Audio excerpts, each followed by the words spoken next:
Iran civilian കേന്ദ്രങ്ങൾ ലക്ഷ്യം വെക്കുന്നത് മേഖലയിൽ സംഘർഷം വർദ്ധിപ്പിക്കുന്നതായി അറബ് ലീഗ്. തന്ത്രപ്രധാന മേഖലയാണ് ഇറാൻ ലക്ഷ്യം വെക്കുന്നതെന്നും Arab League secretary general Ahmed Abdul ഖത്ത് പറഞ്ഞു.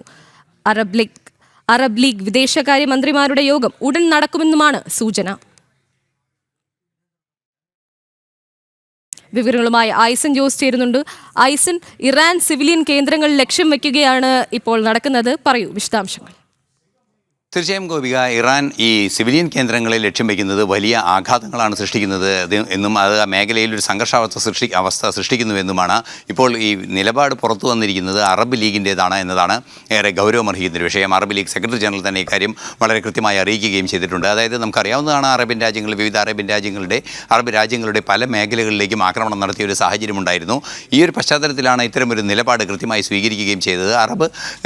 അറബ് ലീഗിൻ്റെ ഇത്തരത്തിലുള്ള അറബ് ലീഗിൻ്റെ ഇത്തരത്തിലുള്ളൊരു നീക്കം സ്വാഭാവികമായും വലിയൊരു പ്രതിഷേധമുണ്ടായ ഒരു പശ്ചാത്തലം തന്നെയാണ് ഉള്ളത് എന്നതാണ് മനസ്സിലാക്കാൻ സാധിക്കുന്നത്. നേരത്തെ നമ്മൾ സൂചിപ്പിച്ചതുപോലെ ഈ ഇറാൻ്റെ ആക്രമണം അവിടെയുള്ള സമാധാനപരമായ ഒരു അന്തരീക്ഷം തകർക്കുമ്പോൾ അവിടെ എണ്ണ വ്യാപാരത്തെയും മറ്റുള്ള വ്യാപാരങ്ങളെയും എല്ലാം തന്നെ അത് പ്രതികൂലമായി ബാധിക്കുന്ന ഒരു സാഹചര്യമുണ്ട്. ഈ പശ്ചാത്തലം ചൂണ്ടിക്കാട്ടിയാണ് കൃത്യമായൊരു നിലപാട് ഇപ്പോൾ അറബ് ലീഗിൻ്റെ ഭാഗത്തു നിന്നുണ്ടായിരിക്കുന്നത്. മറ്റൊരു പ്രധാന വിഷയം എടുത്തു പറയേണ്ടത്, അല്പസമയത്തിനകം അറബ് ലീഗ് രാഷ്ട്രങ്ങളുടെ വിദേശകാര്യമന്ത്രിമാരുടെ യോഗം നടക്കുമെന്ന റിപ്പോർട്ടുകളും പുറത്തു വരുന്നുണ്ട്. അത്തരത്തിൽ യോഗം നടക്കുകയാണെങ്കിൽ ആ യോഗത്തിലൊരു തീരുമാനം അല്ലെങ്കിൽ ഒരു കമൻറ്റോ അല്ലെങ്കിൽ ഒരു നിലപാടോ എടുക്കുകയാണെങ്കിൽ അത് കുറേ കൂടി ഇറാനെ സംബന്ധിച്ചിടത്തോളം കുറേ കൂടി പ്രതിഷേധജനകമായൊരു പശ്ചാത്തലമുണ്ടാക്കും എന്ന് തന്നെയാണ് മനസ്സിലാക്കാൻ സാധിക്കുന്നത്. തീർച്ചയായും ഒരു സങ്കീർണ സാഹചര്യത്തിലൂടെ യുദ്ധം കടന്നു പോകുന്നു എന്നാണ്, അല്ലെങ്കിൽ അതിൻ്റെ യുദ്ധാനന്തര പ്രശ്നങ്ങൾ കടന്നു പോകുന്നു എന്നാണ് ഈ നീക്കത്തിൽ നിന്നും മനസ്സിലാക്കാൻ സാധിക്കുന്നത്.